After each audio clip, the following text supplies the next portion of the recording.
لوگ کہتے ہیں نا ترقی چاہیے، کامیابی چاہیے، برائٹ فیوچر چاہیے. خدا کی قسم جس کے ماں باپ اس سے راضی ہیں نا، جس کے ساتھ ماں باپ کی دعائیں ہیں، اس کو پھر ترقی سے کوئی نہیں روک سکتا. وہ اس کے بیڑے پار ہی ہونے ہیں. اور ساری دنیا واہ واہ کر رہی، ماں باپ پریشان ہے، وہ برباد ہی ہونا ہے. ماں باپ کو تنگ نہ کرو، بالخصوص ماں کی قدر کرو. ماں کا کوئی نیبل بدل نہیں ہے. اور یہ دعا دے دے تو بندہ کدھر پہنچ جاتا ہے. اچھا پھر آج کل ایک اور ٹرینڈ چلا ہے، کسی بھی طرح کا زندگی میں مقام بڑھ گیا نا، مشہور ہو گیا، اب وہ ماں باپ پر بھی روب جما رہا ہوتا ہے. پتہ نہیں میں کتنا بڑا آدمی ہو گیا ہوں، اب میں آپ کی خدمت کہاں سے کروں گا بھائی، ٹائم ہی کہاں ہے میرے پاس. ان کو کبھی یہ روب مت جمانا. ارے آج اگر کچھ بن بھی گئے ہو نا، یہ انہی کی دعائیں تھیں، اور ان کو کہہ رہے ہو بڑا آدمی ہو گیا. حضرت موسیٰ کلیم اللہ علی نبینا علیہ الصلوۃ والسلام، کتنا بڑا مرتبہ ہے. اور آپ نے ایک بار اللہ کریم کی بارگاہ میں عرض کیا، مولا مجھے جنت میں اپنا پڑوسی دیکھنا ہے. ارشاد کیا ہوا کہ اے موسیٰ، جنت میں تیرا جو پڑوسی ہے وہ ایک فلاں علاقے کا کسائی ہے. آپ حیران ہو گئے، آپ نے کہا مولا مجھے ملنا ہے. ایڈریس بتایا گیا، آپ چلے گئے وہاں پر. ایک نوجوان نے دروازہ کھولا، آپ اندر گئے. گھر میں گئے تو دو بوڑھے ماں باپ، بوڑھی شخصیات تھی. انہوں نے حضرت موسیٰ کو دیکھا، آپ کی رسالت کی گواہی دی، اور دونوں دنیا سے چلے گئے. وہ نوجوان کسی کام سے گیا، جب واپس آیا اپنے دونوں والدین کو دیکھا کہ دونوں کا انتقال ہو گیا ہے. تو کہا ہو نہ ہو آپ حضرت موسیٰ علیہ الصلوۃ والسلام. حضرت موسیٰ نے کہا میں نے تو نہیں بتایا کہ میں کون ہوں، تمہیں کیسے پتا چلا؟ کہا میرے ماں باپ روزانہ دعا کرتے تھے کہ یا اللہ اس وقت تک موت نہ دینا جب تک حضرت موسیٰ کا دیدار نہ کر لیں. آپ ہمارے گھر آئے ہیں، آپ کو انہوں نے دیکھا ہے، یہ چلے گئے دنیا سے، آپ ہی حضرت موسیٰ. حضرت موسیٰ نے فرمایا بتاؤ کچھ اور بھی دعا کرتے تھے؟ کہا ہاں، میں اپنے بوڑھے ماں باپ کیونکہ چبا نہیں سکتے تھے، روز ان کو دیوالے چبا چبا کر کھلاتا تھا. اور جب بھی کھانا کھلاتا تھا نا، میری ماں دعا کرتی تھی یا اللہ میرے بیٹے کو جنت میں موسیٰ کا پڑوسی بنا دینا. حضرت موسیٰ کہتے بیٹا تیری ماں کی دعا قبول ہو گئی ہے، تو ہی جنت میں میرا پڑوسی ہے. یہ ہے ماں کی دعا، اور یہ وہ دعا ہے جو بن مانگے مل رہی ہے، جو ماں کے دل سے نکل رہی ہے. آؤ میں بتاؤں کچھ بڑے آدمی، واقعی جس کو کہتے ہیں بڑا آدمی کون ہوتا ہے. امام اعظم ابو حنیفہ رضی اللہ تعالیٰ سے بڑا تو کوئی نہیں نا، کتنے بڑے وقت کے امام ہیں. مگر آپ کی والدہ ایک مسجد کے امام صاحب سے انسپائر تھی، مقرر تھے، وہ اچھے بیان کرتے تھے. تو آپ کو وہ کہتی کہ جاؤ وہ امام صاحب سے مسئلہ پوچھ کے آؤ. خود مفتی اعظم ہیں، امام ہیں کروڑوں حنفیوں کے. ماں کو یہ نہیں کہا کہ ماں پتہ نہیں میں کتنا بڑا مفتی ہوں، تم مجھے مسجد کے امام کے پاس بھیج رہی ہو. آج تو یہ ڈائریکٹ جواب دے دیتے ہیں نا، مجھے پتہ نہیں میں کون ہوں، مجھ سے بحث کر رہی ہو، اتنی کتابیں پڑھی ماں، تم نے تو پڑھا ہی کچھ نہیں. ابو جان آپ کو دنیا کا کیا پتا، مجھے پتا ہے. سنو امام اعظم، یہ ایسے نہیں بنتے بڑے لوگ. ماں کو کہتے ٹھیک ہے ماں، مسجد کے امام کے پاس جاتے، اس مقرر کے پاس جاتے. وہ کہتا حضور آپ مجھ سے مسئلہ پوچھنے آئے، آپ دنیا کو مسئلے بتاتے ہیں. کہ کیا کروں، ماں نے بھیجا ہے. کہ حضور جو آپ بتا رہے ہیں مجھے آپ ہی مسئلے کا جواب بتا دیں، وہی میری طرف سے ماں کو بھی بتا دیں. ایک بار ماں نے کہا کہ میں خود جا کر پوچھوں گی، پھر بھی امام اعظم نے منع نہیں کیا. اچھا کئی میل کا سفر تھا. امام ابو یوسف کہتے ہیں ہم نے خود دیکھا کوفہ کی گلیوں میں کہ امام اعظم اس خچر یا اس سواری کے لگام تھامے ہوئے ہیں، ماں اس پر سوار ہے اور وہ بازار میں اسے لے کے جا رہے ہیں. ماں کو یہ نہیں کہا کہ ماں تم مجھے تکلیف دے رہی ہو، وہ میرا شاگردوں کا بھی شاگرد ہے، اس کو کیا پتا جو مجھے پتا ہے. اللہ اکبر. ماں جاتی ہیں، مسئلہ پوچھتی ہیں، واپس آتی ہیں. امام اعظم ماں کو کچھ نہیں کہتے. یہ ہوتا ہے ماں کی فرما برداری. آج دیکھو دنیا ان کے گن گا رہی ہے. سیدنا بایزید بستامی رضی اللہ تعالیٰ عنہ، کتنا بڑا نام ہے، اولیاء کے سردار ہیں. دیکھو ماں کی خدمت کیسی کرتے تھے. آپ کی والدہ نے سردیوں کی رات تھی، سخت سردی کی رات، آپ سے پانی مانگا. حضرت بایزید بستامی ماں کے پاس پیالہ لے کر گئے تو ماں سو گئی تھی. ماں کے سرہانے پیالہ لے کر کھڑے رہے، رات بھر کھڑے رہے سخت سردی میں. پانی تھوڑا سا آپ کی انگلیوں پر گرا تو وہ پانی برف بن چکا تھا. ماں کی آنکھ کھلی، دیکھا بایزید بستامی بستر کے کنارے کھڑے ہیں. کہا بیٹا کیوں کھڑے ہو؟ کہا ماں آپ نے رات پانی مانگا تھا نا، اس لیے کھڑا رہا کہ نہ جانے کب آنکھ کھل جائے. اب جب پانی دینے کے لیے پیالہ الگ کیا نا تو وہ برف چمڑی سے چپک چکی تھی، تو جب وہ برف الگ ہوئی نا آج سے خون نکلنے لگا. حضرت بایزید بستامی رحمت اللہ تعالی کی ماں نے جب یہ دیکھا نا کہ بیٹا ساری رات کھڑا رہا اور اب اس کا ہاتھ بھی لہو لہان ہو گیا. حضرت بایزید بستامی کی ماں نے پتہ اس رات کیا دعا دی؟ کہتی یا اللہ میں اس سے راضی ہوں، تو بھی اس سے راضی ہو جا۔ دیکھو کیا مقام ملا، اولیاء کرام کے سردار بن گئے۔ یہ وہ دعائیں ہیں جو دل سے نکلتی ہیں۔ ماں باپ کی خدمت ایسی کرو، اب کہو نا ان کے دل سے دعا نکلے۔ جب وہ دعا نکلے گی نا پھر وہ کام بننے آپ سوچ نہیں سکتے۔ منقول ہے کہ ایک شخص تھا، اس نے کسی کا قتل کر دیا۔ اب قتل کرنے کے بعد اسے احساس ہوا کہ یہ تو بہت بڑی غلطی ہو گئی ہے، بہت بڑا گناہ ہو گیا ہے۔ اور یاد رہے کہ قرآن کریم میں فرمایا گیا جس نے ایک جان کو قتل کیا گویا اس نے ساری انسانیت کو قتل کیا۔ یہ اتنا سخت گناہ ہے۔ اب وہ شخص جب یہ گناہ ہو گیا تو سوچنے لگا کہ اب کوئی توبہ کی صورت ہے، کیسے توبہ ہو سکتی ہے؟ تو ایک صحابی رسول حضرت عبداللہ ابن عباس رضی اللہ تعالیٰ عنہما کی خدمت میں حاضر ہوا اور عرض کی کہ حضور مجھ سے یہ غلطی ہو گئی ہے، اتنا بڑا گناہ ہو گیا ہے، کہ توبہ ہے؟ تو آپ نے فرمایا کیا تمہاری ماں زندہ ہے؟ کہتا حضور ماں کی تو وفات ہو گئی ہے۔ تو فرمایا اچھا ایسا کرو، توبہ کرو اور جتنا ہو سکے اللہ کو راضی کرنے کی کوشش کرو۔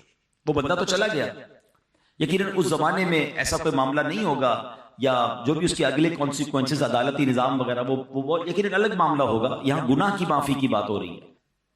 تو حضرت عبداللہ ابن عباس سے ایک شخص نے کہا کہ حضور یہ بات تو آپ پہلے بھی کہہ سکتے تھے توبہ کرو، آپ نے یہ کیوں کہا کہ ماں زندہ ہے یا ماں موجود ہے؟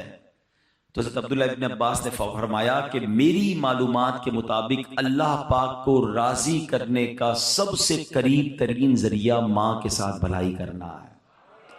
یعنی اگر اس کی ماں زندہ ہوتی تو میں اسے کہتا ماں کی خدمت کر، اللہ تیرے سارے گناہ معاف کر دے گا۔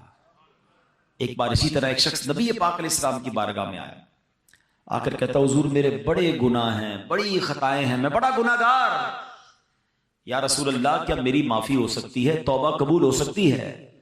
نبی پاک علیہ السلام نے فرمایا کہ تیری ماں زندہ ہے؟ کہا حضور ماں زندہ نہیں ہے۔ فرمایا تیری خالہ ہے؟ کہا جی حضور خالہ ہے۔ فرمایا جا خالہ کی خدمت کر، اللہ تیرے گناہ معاف کر دے گا۔ یعنی ماں کا مرتبہ تو اپنی جگہ، ماں باپ کے رشتہ دار بھی برکت والے ہو جاتے ہیں کیونکہ ان کا رشتہ ماں سے ہے نا۔ اب یہاں اگر بات سیکھنے کو کیا مل رہی ہے کہ گناہ کی معافی چاہیے، اللہ کی رضا چاہیے، جنت کا راستہ چاہیے، تو یہ ماں باپ کے قدموں سے ملتا ہے، یہ ماں باپ کی دعاؤں سے ملتا ہے، یہ ماں باپ کی رضا سے ملتا ہے۔ قرآن مجید فرقان حمید کا اگر مطالعہ کریں، اگر میں ایک سوال کروں آپ سب سے کہ قرآن پاک کی سب سے طویل سورت کون سی ہے، تو یقیناً آپ سب کہیں گے کہ سورہ بقرہ، ٹھیک ہے نا، سب سے بڑی سورت۔ ایک تو سب سے بڑی بھی ہے اور سورہ فاتحہ کے بعد سب سے پہلے وہی آ جاتی ہے۔ آپ امپورٹنٹ سمجھے نا، جب بھی کوئی اہم بات کرنی ہوتی ہے اس کو پہلے کیا جاتا ہے، اس کو سٹارٹ میں کیا جاتا ہے، اس کو شروع میں کیا جاتا ہے۔ طویل سورت بھی ہے اور رائٹ آفٹر سورہ فاتحہ وہی سورت ہے۔ اب سورہ بقرہ کا میسج کیا ہے؟ پہلے تو یہ سمجھ لیں بقرہ کہتے ہیں گائے کو، ٹھیک ہے، عربی میں بقرہ گائے کو کہتے ہیں۔ اس میں ایک گائے کا واقعہ ہے، واقعہ کئی بار آپ نے سنا ہے اس لیے میں طویل نہیں سناؤں گا، مگر اس کی کچھ ہائی لائٹس کہ ایک بچہ تھا جس نے ماں باپ کی خدمت کی، اس کے والد نے، ایک اتنا امیر آدمی نہیں تھا اس کا والد، اس کا والد نیک تھا، پرہیزگار تھا، بچے کی اچھی تربیت کی، اور ایک بچڑا گائے کی ایک بچہ چھوڑ کر انتقال ہو گیا۔ اللہ سے دعا کی اللہ اس بچے کو میرے بیٹے تک پہنچا دینا، بیٹا ابھی چھوٹا ہے، بڑا ہو جائے تو یہ امانت اسے مل جائے۔ اب کیسے ایک طویل واقعہ ہے کہ اس بچے کو یہ گائے بھی مل گئی اور ماں کی خدمت کرتا تھا اور ماں نے دعا دی اور اللہ نے کرم کیا کیا کہ وہ گائے جو ہے دنیا کی سب سے مہنگی گائے بن گئی، سونے کے وزن کے مطابق اس گائے کو بیچا گیا۔ واقعہ طویل ہے، اس کی تفصیل آپ پڑھیں گے، لیکن میں جو ہائی لائٹ کرنا چاہ رہا ہوں کہ قرآن نے پہلے ہی واقعے میں درس کیا دیا کہ ماں باپ کا ادب کرنا ہے، ماں باپ کی خدمت کرنی ہے، ماں کی دعائیں لینی ہیں۔ صرف سورہ بقرہ کے میسج سے پتہ کیا چل رہا ہے کہ کتنا امپورٹنٹ ہے والدین کی خدمت، کہ قرآن پاک کی سب سے بڑی سورت کا پہلا میسج ہی یہی ہے۔ اور اس میں اور بھی میسجز ملتے ہیں کہ اس والد نے بہت بڑی رقم نہیں چھوڑی، اپنے بچے کی اچھی تربیت چھوڑی، حلال تھا مگر تھوڑا تھا، بچہ نیک بنایا نا، اپنا سرمایہ بچے کی کریکٹر بلڈنگ پہ لگایا، بچے پر خرچ کر کے اس کو بگاڑا نہیں، اور تھوڑے پیسے حلال کے چھوڑ کر گیا، اللہ نے ان تھوڑے پیسوں میں ایسی برکت ڈالی کہ بچہ اس زمانے کا ملینئر بن گیا۔ یہی بات ہم سب نے سیکھنی ہے، جن کے بچے ہیں، جن کے والدین ہیں۔ ہم بچوں پر انویسٹمنٹ کرتے ہیں مال کی، ڈگریاں دلا دو، دنیا دکھا دو، کاروبار سکھا دو۔ میں نہیں کہتا یہ نہیں کرنا چاہیے، جائز طریقے سے کرے، نو پرابلم، مگر بیسٹ انویسٹمنٹ یہ ہے کہ اس کو اچھا مسلمان بنا دو، اچھا انسان بنا دو، اللہ کا فرما بردار بنا دو، یہ انویسٹمنٹ ہے۔ آپ دیکھیں نا، بہت سارے لوگ زندگی بھر ایک ہی چیز سوچ رہے ہیں، یار بچے کے لیے مال چھوڑنا ہے، اولاد کے لیے پیسے چھوڑنے، جائیداد چھوڑ کے جانا چاہیے۔ بندہ کبھی کہنا ہے یار آپ اتنی محنت کیوں کرتے ہیں؟ یار بچوں کے لیے تو کر رہا ہوں، اپنے بچوں کے لیے کچھ چھوڑ کے جانا ہے۔ ارے اللہ کے بندوں، پہلے یہ چیک کرو حلال چھوڑ کے جانا ہے یا حرام چھوڑ کے جانا ہے؟ اچھا کروڑوں روپے چھوڑے، بچوں کو نیکی نہیں سکھائی، سخاوت نہ سکھائی، توکل نہ سکھایا، ماں باپ کا ادب نہ سکھایا، اللہ رسول کی محبت نہ سکھائی، آپ کے مرنے کے بعد وہ کروڑوں روپے شراب میں، جوئے میں، ہم نے دیکھا اربوں پتی باپ کا انتقال ہوا، اتنے سارے پیسے چھوڑ کر والد گیا مگر دین نہ سکھایا، وہ پیسے جوئے میں، شراب میں، بیکار باتوں میں لٹائے، بچہ پھر بینک کرپٹ ہوا، گھر بھی بک گیا، مقروض ہو گیا۔ اور ہم نے ایسے بھی دیکھے کہ ماں باپ زیادہ پیسے چھوڑ کے نہیں گئے مگر تربیت اچھی کر کے گئے، اللہ کو راضی کرنے کا ذہن دے کر گئے۔ بلکہ چلیں یا جتنے بیٹھے ہیں نا اسی کو دیکھ لیں، اب اپنی مثال لے لیں، میں اپنی مثال لیتا ہوں۔ ہمارے ماں باپ نے ہمارے لیے جتنے پیسے چھوڑے، کیا اللہ نے اس میں برکت نہیں ڈال دی؟ کئی ایسے جو اس سے آگے بڑھ گئے۔ کیسے آگے بڑھ گئے؟ ماں باپ کی دعائیں تھیں اور آپ نے کچھ اچھے کام کیے، ماں باپ نے سکھایا تھا۔ سمجھ رہے نا بات کو؟ تھوڑے پیسے اللہ نے آپ کے بھی بڑھا دیے ہیں، ایسے بہت سارے ہیں کہ ماں باپ کے ورثے میں اتنے پیسے نہیں ملے مگر ماں باپ نے نیکی سکھائی، سخاوت سکھایا، اللہ کی راہ میں خرچ کرنا سکھایا، اللہ نے اس تھوڑے مال میں، کیونکہ وہ اچھا پیسہ تھا، اللہ نے اس میں برکت ڈال دی۔ دس از دا میسج آف سورہ بقرہ۔ لیگیسی میں کیا چھوڑنا ہے؟ آپ نے اپنے بچوں کو نیک بنانا ہے۔ میں اپنے بیان میں ایک بات کہا کرتا ہوں، اپنے بچوں کو کچھ نہ کر سکو نا تو کم از کم 5 وقت کا نمازی ضرور بنا دے۔ ہاں اس کی برکت پتہ ہے کیا ملے گی؟ ہاں اس کی برکت سنیے، اگر آپ کا بچہ، آپ کا بیٹا، آپ کی بیٹی 5 وقت کی نمازی ہے نا، تو جب آپ دیکھیں ماں باپ کو مرنے کے بعد کیا چاہیے؟ نیک اعمال زندگی کے بعد منقطع ہو جاتے ہیں، اعمال نامہ ڈسکنٹینیو۔ حدیث میں آتا ہے جب بندہ انتقال کر جاتا ہے اس کا اعمال نامہ بند ہو جاتا ہے سوائے 3 چیزوں کے۔ فرمایا علم جو باقی رہتا ہے، صدقہ جاریہ، اور نیک اولاد جو اس کے لیے دعائے مغفرت کرے۔ اب میری اولاد میرے لیے دعا کرے گی کہ نہیں مجھے پتا نہیں، اب اتنی بیزی ہو گئی ہے نیو جنریشن، لیکن اگر میں نماز ہی بنا گیا اس کو، ہر نماز میں اتحیات میں جب وہ بیٹھے گا، میرا بیٹا ہے یا میری بیٹی ہے، اسٹیٹس دیکھیں، وضو میں ہوگا، قبلہ رو ہوگا، نماز میں ہوگا، اور اللہ سے کہے گا ربنا اغفر لی ولوالدی وللمؤمنین یوم یقوم الحساب۔ فجر پڑھے گا تو مجھے تحفہ ملے گا، ظہر پڑھے گا تو مجھے تحفہ ملے گا، بلکہ ہر وہ رکعت جس پہ قاعدہ آخرہ کرے گا میری اولاد مجھے دعا دے رہی ہے۔ اور اولاد کی دعا کبھی کبھی کیسے مقبول ہوتی ہے؟ حضرت عیسیٰ علیہ نبینا علیہ السلام ایک بار کسی قبر کے پاس سے گزرے، دیکھا قبر پر عذاب ہو رہا ہے، اللہ کے نبی تھے نا، اللہ نے ایسی نگاہیں دی تھی، قبر کے اندر کے احوال جان لیے۔ تھوڑے عرصے کے بعد آئے، دیکھا قبر میں انوار و تجلیات کی بارش ہے، اے اللہ یہ معاملہ کیسے؟ یہ بندہ ایسے نورانی قبر میں کیسے ہو گیا؟ کچھ دنوں پہلے تو عذاب ہو رہا تھا۔ ارشاد ہوا اے عیسیٰ جب یہ مرا تھا نا بڑا گناہگار تھا، اس پر اسی لیے عذاب ہو رہا تھا، مگر اپنی بیوی کو پریگننٹ چھوڑ کر، حاملہ چھوڑ کر مرا تھا۔ اب کچھ عرصے بعد اس کی بیوی کے یہاں اولاد ہوئی، بیٹا ہوا۔ اے عیسیٰ وہ بیٹا 5 سال کا ہو گیا، جب 5 سال کا ہوا تو مدرسے میں گیا، قاری صاحب نے کہا پڑھو بسم اللہ الرحمن الرحیم، بچے نے پڑھا بسم اللہ الرحمن الرحیم۔ اے عیسیٰ مجھے شرم آئی کہ جس باپ کا بیٹا زمین کے اوپر رحمان اور رحیم کہہ کے مجھے پکار رہا ہے، اس کے والد کو زمین کے اندر میں عذاب دوں، اس کے بیٹے کے بسم اللہ پڑھنے کی برکت سے میں نے باپ سے عذاب کو دور کر دیا۔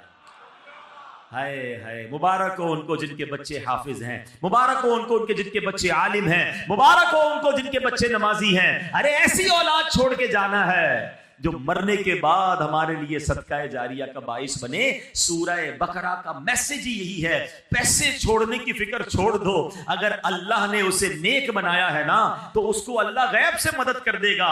آپ کے تھوڑے مال میں برکت ڈال دے گا. جتنی اسٹرگل اس کے لیے مال چھوڑنے کی کرتے ہیں اس سے زیادہ کوشش کریں کہ اس کی اچھی تربیت کر کے جائیں. اب قرآن کی بات ہو رہی ہے. ہم نے ماں باپ کا ادب کرنا رب نے قرآن میں جیسے سورہ بقرہ کی ہم نے بات سنی اور ایک بار نہیں قرآن میں جا بجا والدین کے ساتھ اچھا سلوک کرنے کا درس دیا گیا. اللہ قرآن میں فرماتا ہے وَبِالْوَالِدَيْنِ احسانا.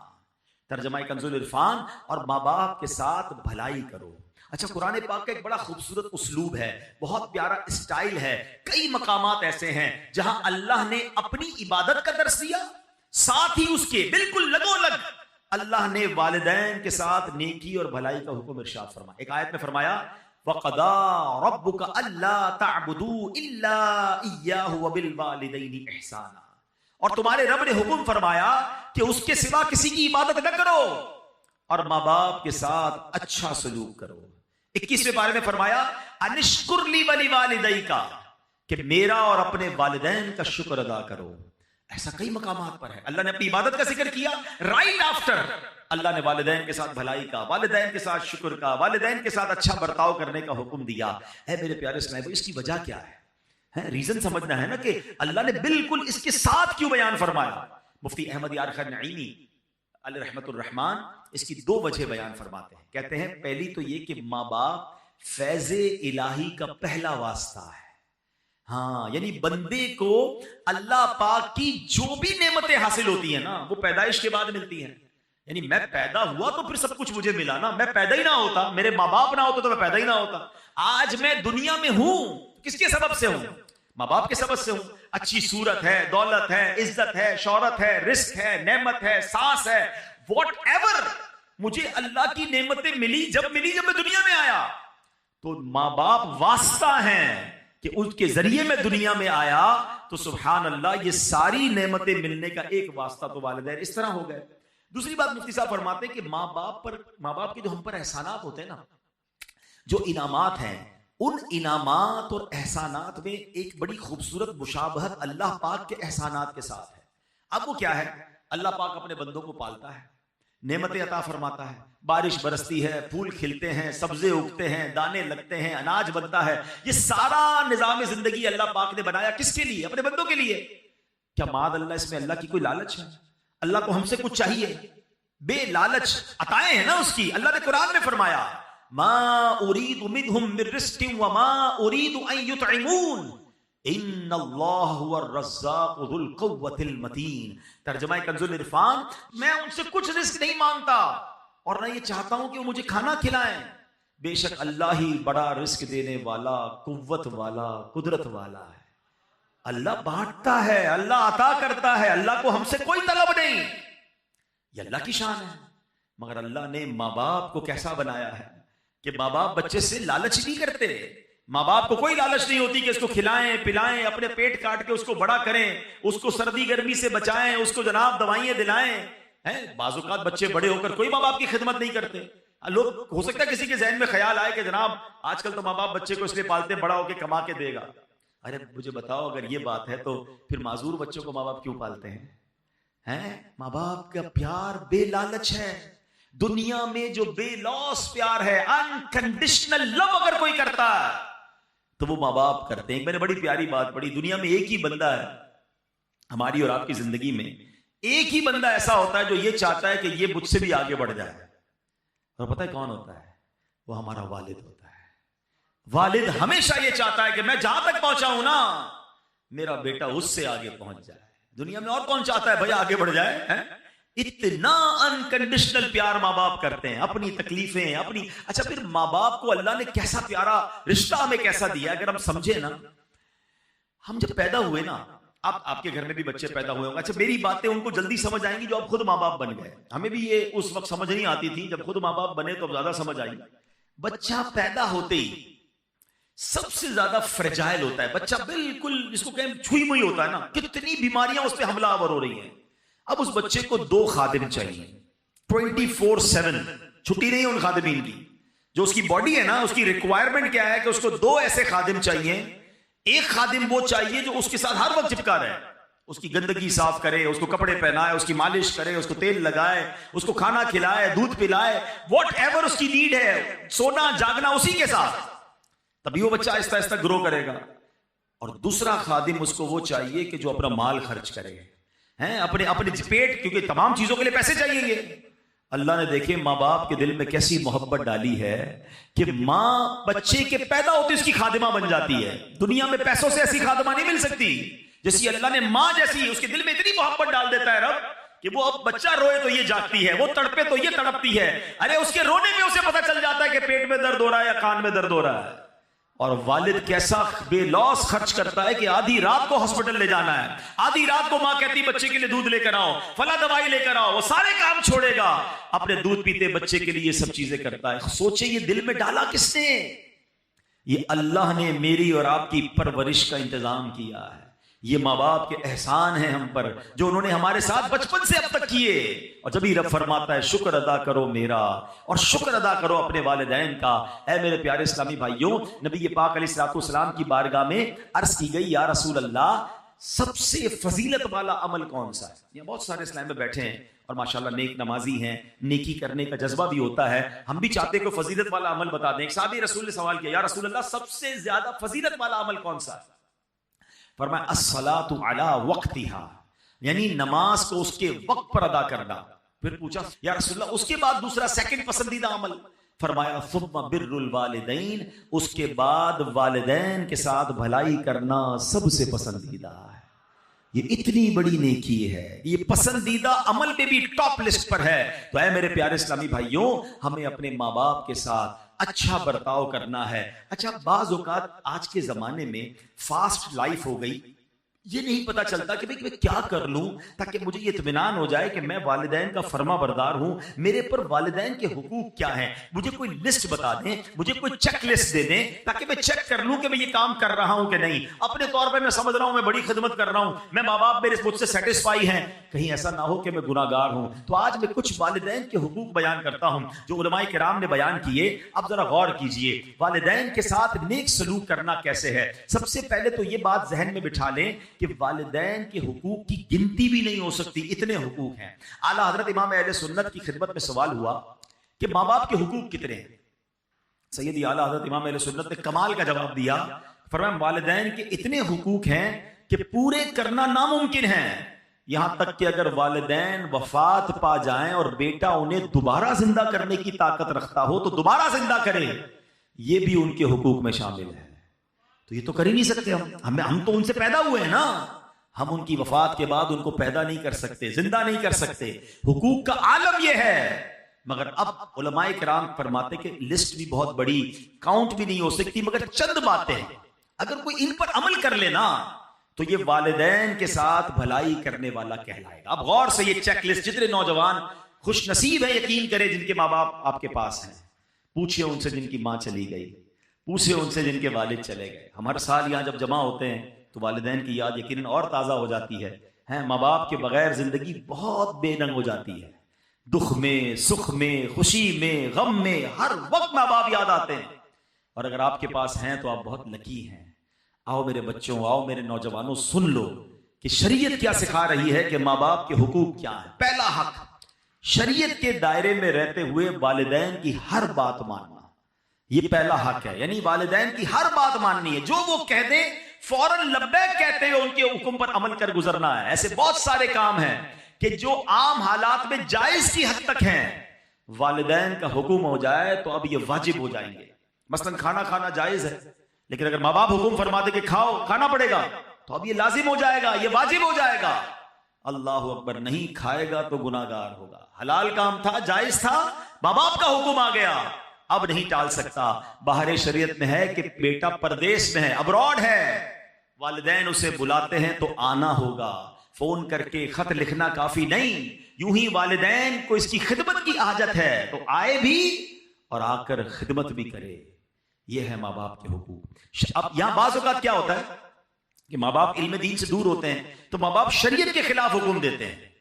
اب یہاں ماں باپ کی نہیں مانی جائے گی. ہر جائز کام میں تو بات مانی جائے گی. معاذ اللہ ماں باپ کہتے ہیں نماز نہ پڑھو، داڑھی مڑوا دو، تو اب ماں باپ کی نہیں مانی جائے گی. اللہ کی اطاعت میں مخلوق کی جو ہے بات نہیں مانی جائے گی کہ مخلوق کو راضی کرنے کے چکر میں رب کو ناراض کر دیں. اللہ قرآن میں فرماتے ہیں فلا تطعهما، تو ان کا کہنا نہ مان. یعنی ماں باپ جب اللہ رسول کی نافرمانی کا حکم دے ان کی پیروی نہ کر. یہاں ایک اور نصیحت ہے جو قرآن کریم میں فرمایا وَصَاحِبْهُمَا فِي الدُّنْيَا مَعْرُوفًا، اور دنیا میں اچھی طرح ان کا ساتھ دے. یعنی پتا چلا ماں باپ نے شریعت کے خلاف حکم دیا، اب ان سے لڑنا نہیں ہے، چیخنا چلانا نہیں ہے، ان کے ساتھ بات چیت ختم نہیں کرنا، روٹ کر بھاگ نہیں جانا، کھانے پینے کی ہڑتال کر کے ان کا دل نہیں دکھانا ہے، بلکہ اس صورت میں ان سے بھلائی کے ساتھ پیش آنا ہے.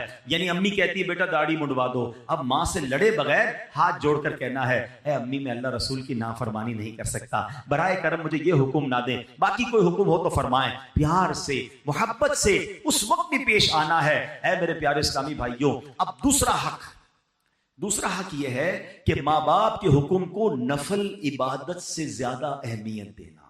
یہ بڑی اہم بات ہے. کچھ لوگ ہم نفلی کاموں میں لگے رہتے ہیں اور ماں باپ ناراض ہیں، ماں باپ دکھی ہیں. یاد رکھو یہ عمل ٹھیک نہیں ہے. مثلا دل کر رہا ہے کہ نفلی روزہ رکھنا ہے، ماں باپ منع کر دیں تو اب نفلی روزہ نہیں رکھیں گے. دل چاہ رہا ہے کہ نوافل پڑھوں اور امی نے کہا کہ نہیں بیٹا بازار جانا ہے، میرے ساتھ چلو سودا لے کر آؤ، تو اب نفل بعد میں پڑھیں گے، پہلے ان کا حکم ماننا ہے. آپ شریعت دیکھیں کس قدر درس. اللہ کی عبادت ہے نا نفلی روزہ، عبادت نہیں، نفلی عبادت نہیں کرنی، ماں باپ کی بات ماننی ہے. یہ ماں باپ کا دوسرا حق ہے. ایک بڑا عجیب و غریب واقعہ حدیثوں میں موجود ہے. ایک بڑے راہب تھے، بڑے عبادت گزار تھے، ان کا نام حضرت جریج تھا. عبادت گزار تھے، بڑا عبادت خانہ بنایا ہوا تھا اور بڑی عبادت کرتے تھے. ایک بار ان کی والدہ نے انہیں بلایا، وہ نماز پڑھ رہے تھے. ان کو یہ بات ذہن سے نکل گئی کہ ماں بلائے تو نفلی نماز ہے، اس کی تفصیل ہے تو اس کو توڑ کے حاضر دینا ہوگا. جواب نہیں دیا. دوبارہ بلایا، نماز جاری رکھی، نماز نہیں توڑی. ماں نے جب تیسری بار بلایا، تیسری بار بھی نہیں گئے، تو ماں تڑپ کر کہتی ہے بیٹا تجھے اس وقت تک موت نہ آئے جب تو کسی بدکار عورت کا منہ نہ دیکھ لے. اب یہ دل سے بددعا نکل گئی. اب کیا ہوا؟ کچھ عرصے بعد اس علاقے میں ایک عورت نے ایک چرواہے کے ساتھ بدکاری کی، بچہ پیدا ہوا. لوگوں نے پکڑا تو کہتی یہ بچہ تو جریج کا ہے. سارے لوگ جریج کے پاس پہنچے، ان کی عبادت گاہ کو توڑ دیا. بڑی ذلت ہوئی، کافی لوگ جمع ہو گئے کہ تم نے ایسا کیا. اب اللہ والے تو تھے، عبادت گزار تو تھا وہ بندہ. اس نے کہا اس بچے سے پوچھو، اے بچے تو بتا تیرا باپ کون ہے. اللہ نے اس بچے کو قوت گویائی دی. اس بچے نے کہا کہ میرا والد جریج نہیں بلکہ چرواہا ہے. ان کی جان تو چھوٹ گئی، مگر یہ سارا تماشا ہوا. اس کے پیچھے علماء کہتے ہیں وجہ وہی ہے کہ ماں کا دل دکھایا تھا، ماں نے بددعا دی تھی نا. اچھا یہاں ماں باپ کے لیے بھی ایک درس لے لیجئے. اگر ماں باپ مجھے سن رہے ہیں، کبھی کبھی غصے میں آ کر بچوں کو بددعا نہ دیا کریں. ہاں ماں کی دعا بھی لگتی ہے، اس کی بددعا بھی لگتی ہے. غصے میں آ کر کہہ تو دیتے ہیں، بعد میں پریشان آپ نہیں ہونا ہے. آپ کے بچے کے ساتھ کچھ برا ہو گیا تو آپ چاہتے تو نہیں تھے، غصے میں کہا ہے تجھے کیڑے پڑے، تو برباد ہو جائے، تیری ٹانگ ٹوٹ جائے، تیری زبان کھنچ جائے. نہیں، کیا پتا قبولیت کا وقت ہو، آپ ہی کا بچہ ہے تو زبان پہ لگام ہونی چاہیے. بعض اوقات اول فول بکتے رہتے ہیں، ارے آپ ہی کی اولاد، بعد میں آپ ہی نے رونا ہے کچھ ہو گیا تو. بددعا نہ دیں.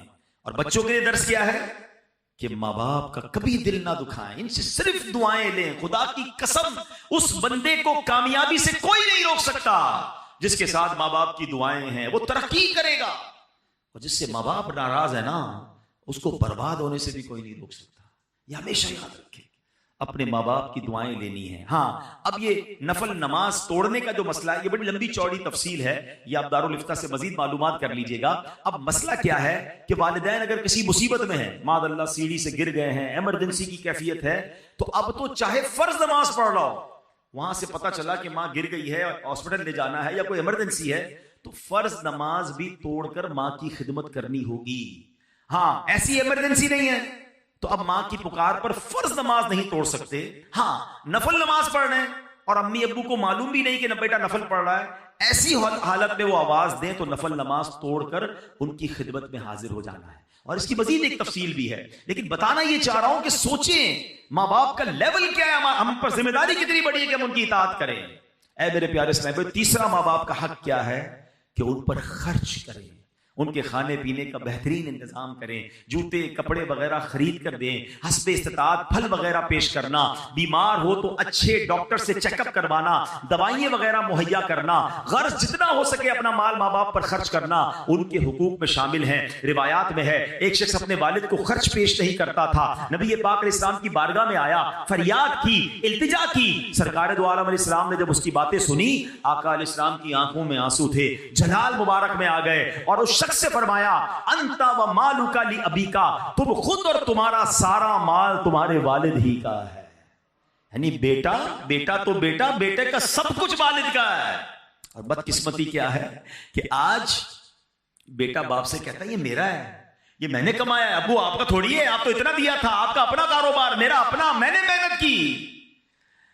ہائے ہائے, یہ بیٹا سوچتا کیوں نہیں کہ اگر بچپن میں باپ کہہ دیتا نا بیٹا یہ میرا ہے یہ تیرا نہیں, تو میں تو بے لباس ہی رہ جاتا, مجھے تو کپڑے بھی میرے والد نے پہنائے تھے, اسی کے پیسے سے پہنے تھے نا.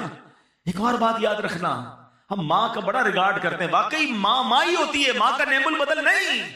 مگر ایک بات ہمیشہ یاد رکھیں کہ ماں نے جو بھی بھلائی میرے اور آپ کے ساتھ کی ہے اس کے پیچھے کھڑا میرا والد ہی تھا, آپ کا والد تھا. اس والد نے تو پیسے دیے جو ماں نے سب چیزیں دلائی. ہمیں لگتا ہے امی جان دلا رہی, یقیناً ماں نے دلوائے, مگر والد کی اس قربانی کو بھولنا نہیں ہے. والد نے کبھی احساس نہیں ہونے دیا کہ بیٹا یہ میرا ہے. سوچے نا بچپن کے اپنے واقعات, کبھی ہم روئے ہوں گے اچھے کپڑوں کے لیے, کبھی ضد کی ہوگی نئے جوتوں کے لیے, کبھی کہا ہوگا ابو یہ والی ہوٹل میں کھانا ہے, کبھی کہا ہوگا یہ والا کھلونا چاہیے, ابو دوست گھومنے جا رہے ہیں میں نے بھی جانا ہے. والد نے ہماری کتنی فرمائشیں پوری کی. کبھی سوچا کہ اس وقت والد کو کیا ضرورت تھی؟ ہو سکتا ہے والد نے اپنے لیے کچھ خریدنا ہو سکتا ہے والد کا کچھ اور پلان ہو, والد نے وہ سارے پلان کینسل کیے ہوں گے, ہمیں کپڑے دلائے, ہمیں جوتے دلائے, اچھے اسکول میں پڑھایا. ارے جس نے انگلی پکڑ کر چلنا سکھایا, آج اس بوڑھے والد کو بچہ کہتا ہے یہ میرا ہے یہ آپ کا نہیں ہے.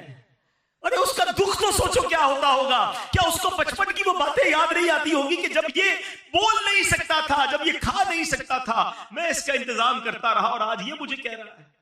نہ کرنا, کبھی بھی یہ مت کہنا خدا کی قسم جو کچھ میرا ہے وہ سب میرے ماں باپ کا ہے. عزت ہے, شہرت ہے, دولت ہے, واٹ ایور آئی ہیو. اور میں سچ بتاؤں, کسی دن کہہ دو گے نا بوڑھے باپ کو یہ میرا جو کچھ ہے آپ کا, وہ آپ سے لے نہیں لے گا.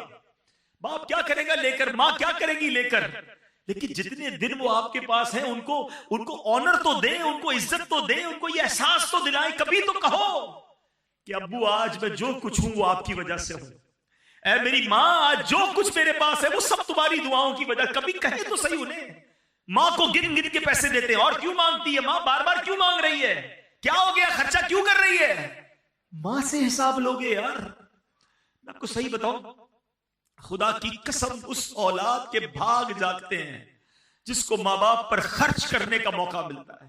ارے تمہارے پیسوں کے نصیب جاگ گئے ہیں کہ تم اپنے ماں باپ پر خرچ کر رہے ہو. کئی ماں باپ تو ایسے جنہوں نے موقع ہی نہیں دیا یار, ہمیں خرچ کرنے کا موقع ہی نہیں دیا. خود ہی خرچ کرتے رہے, خود ہی کھلاتے رہے, خود ہی خدمت کرتے رہے. میں اگر اپنی ماں کی بات کروں, میں تو نہیں تھا اس وقت, بغداد میں تھا, اگر بتاتے اس رات بھی ماں نے اپنے ہاتھ سے کھانا بنایا تھا جس رات میری والدہ کا وصال ہوا. ارے انہوں نے موقع ہی نہیں دیا ہمیں کچھ کرنے کا, خدمت کرتے کرتے چلی گئی. والد نے موقع نہیں دیا. ارے اگر آج موقع ملا ہے نا آپ کو خرچ کرنے کا, کہ آپ کے پیسے سے دوائی آ رہی ہے, آپ کے پیسے سے ہاسپٹل کا بل ہو رہا ہے, آپ امی ابو کو مدینے لے جا رہے ہیں, آپ امی ابو کو کھانا کھلا رہے ہیں, لکی ہو یار. بتاؤ اس سے اچھا خرچ کون سا ہے میرے پیسے کا کہ میرے ماں باپ پر خرچ ہو جائے. حساب تو کرو کتنا بڑا قرضہ ہے اب پر, بچپن سے لے کر اگر کوئی 30 سال 25 سال 40 سال کا بیٹھا, حساب تو کرو کتنے ہزاروں, کتنے لاکھوں, کتنے کروڑوں انویسٹمنٹ کی انہوں نے ہم پر, اور آج تھوڑے پیسے کے لیے میرا منہ بن جاتا ہے. نہیں میرے پیارے اسلامی بھائی, ان کو آنر دیں, ان کو عزت دیں, ان کو گھر کا بڑا فیل کروائیں. وہ کہتے نا جن ماں باپ نے ساری زندگی تمہیں شہزادوں کی طرح رکھا, آج ان ماں باپ کو آخری عمر میں بادشاہ کا درجہ تو دے دو, ہے کہ آپ ہمارے سب کے بڑے ہیں. نہیں, بیٹے کے آگے باپ غلام بنا ہوا ہے. کتابوں میں یہ الفاظ موجود ہیں کہ بیٹا باپ کے آگے حق ہے والد کا کہ بیٹا ابو کے سامنے ایسے رہے جیسے خادم رہتا ہے. غلام کیسے رہتا ہے؟ ریڈی, ایور ریڈی, حکم ملے کام کر دو, حکم ملے آرڈر. مگر آج حال یہ ہے کہ باپ غلام بنا ہوا ہے. بیٹا میرا کام کر دے, ابو ٹائم نہیں ہے, بیٹا میرے لیے دوائی لیا, بیٹا ابو میرے پاس وقت نہیں ہے, بیٹا میرے پاس بیٹھ, ابو آپ پرانی باتیں کرتے ہو, میں دوستوں میں بیٹھوں گا. اللہ اکبر, باپ گھوم رہا ہے بیٹے کے آگے. حدیث سب کو یاد ہے, کئی بار سنی ہے. کیا حدیث ہے؟ کہ کوئی بچہ اپنے ماں باپ کو محبت کی نگاہ سے دیکھے اسے حج مقبول کا ثواب ملتا ہے. دیکھیے نا, سنیے نا حدیث. اور آقا علیہ السلام سے پوچھا گیا وَإِن نَظَرَ كُلَّ يَوْمٍ مِئَةَ مَرَّةٍ, حضور کوئی 100 بار دیکھے. اللہ کے نبی نے فرمایا کوئی 100 بار دیکھے اللہ 100 حج کا ثواب عطا فرماتا. سنو سنو, ابھی یہاں اس سے آگے کی بات سنو. اس حدیث کو یہیں تک سنا ہے ہم نے. محبت سے دیکھنے پر حج کا ثواب ہے. بتاؤ نا, خرچ کرنے کا ثواب کتنا ہوگا, پیر دبانے کا ثواب کتنا ہوگا, دوائی دلانے کا ثواب کتنا ہوگا, ہاتھ پکڑ کے چلانے کا ثواب کتنا. ارے قسم سے اگر تمہیں یہ موقع ملا ہے نا کہ والد کا ہاتھ پکڑ کے چلانا پڑ رہا ہے تو اللہ کا شکر ادا کرو کہ اللہ یہ وہی والد ہے جس نے مجھے انگلی پکڑ کر چلانا سکھایا تھا. تیری مہربانی آج مجھے کچھ کرنے کا موقع, ویل چیئر اگر آپ کو چلانے کا موقع مل گیا, لاٹری لگ گئی آپ کی, انجوائے کرو اسے. اس کو بوجھ سمجھتے ہیں. بھائی کہتا ہے بہن کو تو لے جا امی کو, بہن کہتی بہن نہیں رکھتی تم لے جاؤ. ارے بھائی بہن دور کر رہے ہیں. 2 ماں باپ نے 10 بچے پال لیے, 10 بچوں سے 2 ماں باپ نہیں سنبھلے جا رہے, ذمہ داری اٹھانے کے لیے کوئی تیار نہیں ہے. میں اولڈ ہاؤس گیا تھا کراچی کے ایک علاقے میں, اور میں وہاں جب گیا تو بہت ساری باتیں ہوئی, بہت سارے بزرگوں سے ملا, بڑا پیار دیا انہوں نے مجھے. میں نے کچھ سٹوریز سنی کہ کیسے آتے ہیں تو کچھ کہتے ہیں کہ بیچارے جینین کیس بھی ہوتے ہیں, بیوی کا انتقال ہو گیا, اکیلا دنیا میں ہے, بچے ہی کوئی نہیں, تو وہ آ جاتے ہیں اولڈ ہاؤس میں. کچھ ایسے جنہوں نے شادی نہیں کی وہ آ جاتے ہیں, اور کچھ ایسے ہیں کہ جن کے بچے رکھنا نہیں چاہتے ہیں.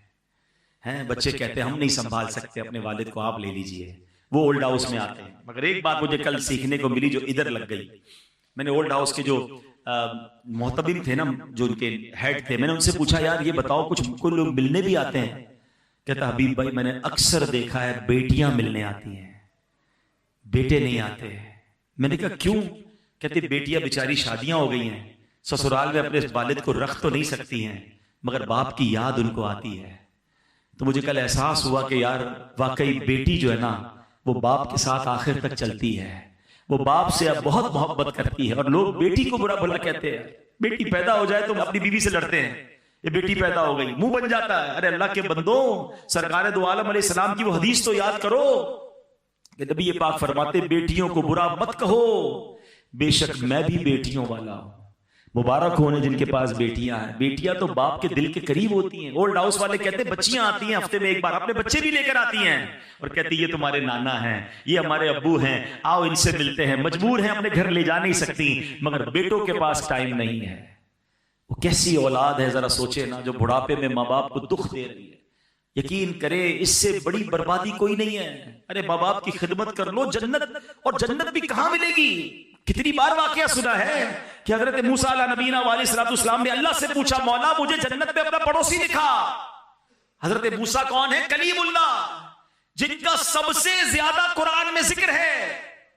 وہ اللہ کے نبی کہہ رہے مولا مجھے اپنا پڑوسی دیکھنا ہے جنت میں کون ہے. کیا بتایا گیا کہ بہت بڑے عالم, بہت بڑے مفتی, بہت بڑے راہب تمہارے پڑوسی ہیں؟ کہا موسیٰ فلاں محلے میں جا, ادھر ایک کسائی ہے, قصاب ہے, وہ تیرا پڑوسی ہے. ڈھونڈتے ڈھونڈتے پہنچتے ہیں. طویل واقعہ ہے, اور جب پتہ چلتا ہے وہ بچہ اپنے ماں باپ کی بڑی خدمت کرتا ہے, اپنے ہاتھوں سے کھانا کھلاتا ہے. کہا بیٹا تیرے ماں باپ کوئی دعا بھی دیتے تھے؟ کہا کہ میری ماں دعا کرتی تھی اللہ میرے بیٹے کو جنت میں موسیٰ کا پڑوسی بنا دینا. حضرت موسیٰ کہتے ہیں بیٹا تیری ماں کی دعا قبول ہو گئی, تو ہی میرا جنت میں پڑوسی ہے. ارے یہ ہستیاں ہیں تمہارے پاس, کیوں جاتے ہو ادھر ادھر دعا کرانے؟ فلاں سے دعا کراؤں, فلاں سے, تمہاری ماں ہے تمہارے پاس, بیٹھ جاؤ اس کے قدموں میں. والد ہے آپ کے پاس, کراؤ نا دعا اس سے. اچھا ایک یہ ہے کہ میں کہوں کہ ماں دعا کر دے, کہوں کہ والد دعا کر دے, یہ الگ ہے. ارے خدمت ایسی کرو کہ بغیر کہے ماں دعا دے دے. اے اللہ میرے بیٹے کو عروج دے, اے اللہ میرے بیٹے کو خوش رکھ. جب یہ دل سے نکلے گی نا آپ کو اندازہ ہی نہیں آپ کو کیا کچھ مل جاتا ہے.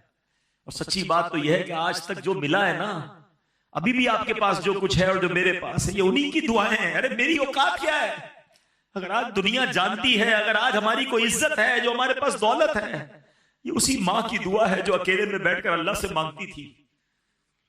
یار ایک بات بتاؤ، ہمارے ماں باپ کی دعا میں کون سی دعا تھی جس میں ہم شامل نہیں ہوں گے؟ کبھی سوچا آپ نے؟ کبھی ہو سکتا ہے کہ ماں نے ہاتھ اٹھائے ہوں اور ہمارے لیے نہ مانگا ہو؟ ماں اپنے لیے نہیں مانگتی ہوگی، ہر بار ہمارے ماں باپ نے ہمارے لیے مانگا ہے. اب میں آپ سے پوچھتا ہوں، بتاؤ ہماری دعا میں کتنی بار ماں باپ ہے؟ کیا یہ حق نہیں ان کا کہ میری ہر دعا میں میرے ماں باپ ہوں؟ بھول گئے. ہاں، لوگ بھول گئے اپنے ماں باپ کو، اپنے لیے مانگتے، اپنے ماں باپ کے لیے نہیں مانگتے. حالانکہ قرآن کہہ رہا ہے، قرآن سکھاتا ہے وَقُلْ رَبِّ ارْحَمْهُمَا كَمَا رَبَّيَانِي صَغِيرًا. مانگو مجھ سے کیسے کہ اے اللہ ماں باپ کو ایسا رحم کر جیسا انہوں نے بچپن میں رحم کیا تھا. اللہ خود سکھا رہا ہے قرآن میں. مگر ہمارے پاس ٹائم نہیں ماں باپ کے لیے دعا کرنے کا. ارے اب اگر وہ چلے گئے دنیا سے تو کیا چاہیے، اور ان کو کچھ پیسے تو نہیں بھجوا سکتے نا. یہ دعائیں ہیں جو آپ انہیں بھجواؤ گے، یہ صدقے ہیں، یہ نیکیاں ہیں، یہ نمازیں ہیں. اس طرح کے کوئی نہ کوئی اہتمام کرتے رہا کریں. جن کے ماں باپ چلے گئے ان کو مشورہ بالخصوص دے رہا ہوں، زندگی میں بھی ماں باپ، بلکہ حدیثوں میں یہ مضمون ملتا ہے، جو بچہ، جو اولاد اپنی دعاؤں میں ماں باپ کو یاد نہیں رکھتا اس کا رزق کاٹ دیا جاتا ہے. اگر لمبی عمر چاہیے اور رزق میں برکت چاہیے تو فرمایا دعاؤں میں والدین کے لیے دعا کریں. یار کیسی ہستی ہے، دعا ان کے لیے کروں رزق میرا بڑھ جاتا ہے، عمر میری لمبی ہو جاتی ہے، مگر پھر بھی دعا نہیں کرتے. تو بالخصوص جن کے ماں باپ چلے گئے میں ان کو مشورہ دوں گا، ان کو تحفے بھجوائیں. دیکھیں نا، کبھی کبھی ماں باپ ملتے ہوں گے تو آپ ان کو کوئی کھانا کھلاتے ہوں گے، زندگی میں ان کو کوئی سوٹ پیس تحفے میں دیتے ہوں گے، کوئی عطر دیتے ہوں گے، عید کے دنوں میں امی ابو کو کوئی تحفہ دیتے ہیں نا. اب نہیں ہے وہ تو اب قبر میں بھجواؤ نا. کبھی 2 رکعت پڑھی، یا اللہ یہ ماں کے ایصال ثواب کے لیے، یا اللہ یہ میرے والد کے ایصال ثواب. آج ابو یا اللہ میں نے 100 درود پاک پڑھے میرے والد کو تحفہ، یا اللہ سورہ یاسین پڑھی میرے ابو کو تحفہ. مسجد کے سامنے ڈبہ آیا، جیب میں پیسے نکالے، اے اللہ امی ابو کے ایصال ثواب کے لیے. یہ جو پیسے آپ نے ڈالے ان کا ثواب ان کو قبر میں پہنچے گا. اور سوچو ان کو کتنی خوشی ہوگی کہ میری اولاد بھولی نہیں ہے. ہر تھوڑے دنوں بعد فرشتہ انہیں خبر دے گا تمہارے بیٹے نے ایصال ثواب کیا ہے، تمہاری بیٹی نے صدقہ کیا ہے، تمہاری اولاد نے سورہ یاسین پڑھی ہے. ارے یاد تو رکھو انہیں.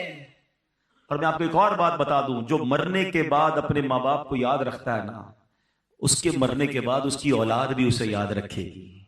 جو آج اپنے ماں باپ کو، مرحوم ماں باپ کو بھول گیا نا، وہ یہ امید نہ رکھے کہ بعد میں اولاد اسے یاد رکھے گی. اور پھر ایک اور بہترین کام کیجئے جن کو اللہ نے نوازا ہے کہ وہ کم از کم، اگر اللہ نے نواز، بلکہ اللہ نے سب کو ہی نوازا ہے. حدیث پاک سناؤں گا، آپ کا دل خوش ہو جائے گا. حدیث پاک کا خلاصہ ہے، جو اللہ کے لیے مسجد بناتا ہے اللہ اس کے لیے جنت میں گھر بناتا ہے. جنت میں گھر ملے گا اس کو جو مسجد بنائے گا. اب میرا ماننا یہ ہے کہ میرے پاس یا آپ کے پاس، جی ہاں، جو گھر ہے نا، یا تو ماں باپ نے دلایا ہے یا ماں باپ کی دعاؤں سے ملا ہے. ایسا ہی ہے، ایکسپٹ کرتے ہو کہ نہیں؟ ٹھیک ہے. دنیا کا گھر کس نے دلایا؟ ماں باپ نے دلا دیا یا دعاؤں سے مل گیا. اب میری باری ہے میں اپنے ماں باپ کو جنت میں گھر دلا دوں. اب اولاد کی باری ہے کہ وہ اولاد ماں باپ کو جنت کا گھر دلائے. کیسے؟ مسجد بنا لے، ماں باپ کے نام کی مسجد بنائے، ان کے ایصال ثواب کے لیے بنائے. انشاءاللہ میرا رب انہیں جنت میں گھر بھی دے گا. اچھا کمال دیکھو، ایسا نہیں صرف ماں باپ کو ملے گا، میرے رب کی رحمت بہت بڑی ہے. جو اس مسجد میں حصہ ملائے گا، سارے بھائی بہن مل کے ملا رہے ہیں، سارے دوست مل کے ملا رہے ہیں، انشاءاللہ ان سب کو بھی جنت میں گھر ملے گا، ماں باپ کو بھی جنت